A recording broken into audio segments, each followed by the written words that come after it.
I want to tell you a true story. A story that proves, once and for all, that where you are born does not define where you can go. We often look at our circumstances, our bank accounts, our upbringing, and we think, this is it, this is my ceiling. But I'm here to tell you that the greatest power we possess doesn't live in our environment. It lives right here, in our minds. This is the story of a young girl, one of 7 siblings, growing up in the 1980s in a corner of the world where poverty wasn't just a word, it was the air they breathed. Imagine, for a second, a home where shoes weren't a personal possession. They were a family treasure. She wore her cousin's hand-me-downs, scuffed, often too big, or with soles worn thin. But those shoes were her only passport to school. In her home in Santo Domingo, electricity was a luxury that rarely stayed.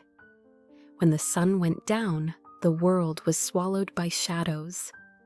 But her hunger for knowledge, that was a light that refused to go out. While her brothers and sisters slept, she would sit at the kitchen table.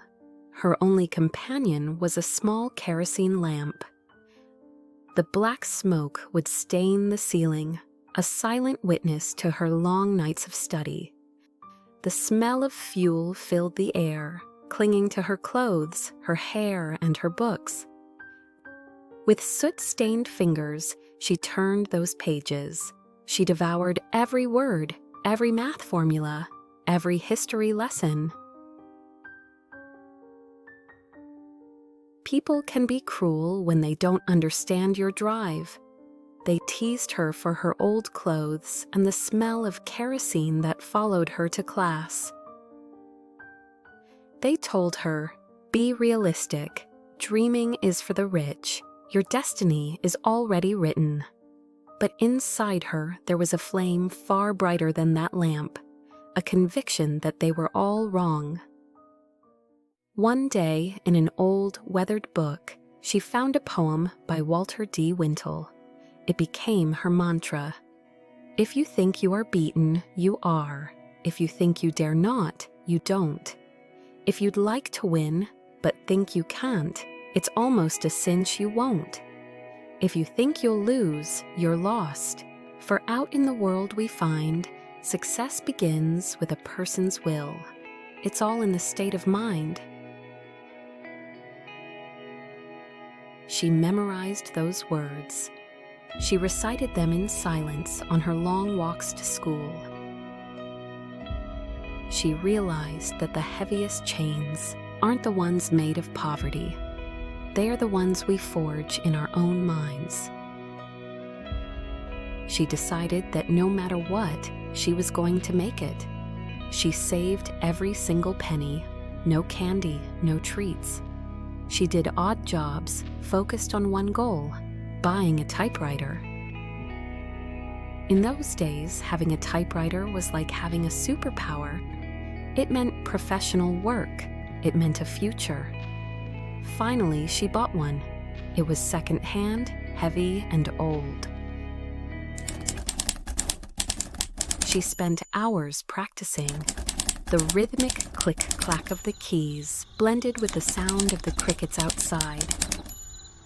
She became the best student in her class, not because she was the smartest, but because she was the most determined. Her will was made of steel. She graduated with honors as a commercial specialist. For many, that was a monumental achievement, but she wanted more. She wanted university. No one in her family had ever gone. It was uncharted territory. The voices of the past came back to whisper, "How will you pay for it? How can you compete with those who have everything?" But she remembered her poem. You've got to think high to rise. She worked by day and studied by night. Those first semesters were brutal. She felt like an imposter, surrounded by students who seemed so confident. There were nights she cried from sheer exhaustion, but every morning she looked in the mirror and said, "Everything is in the state of mind."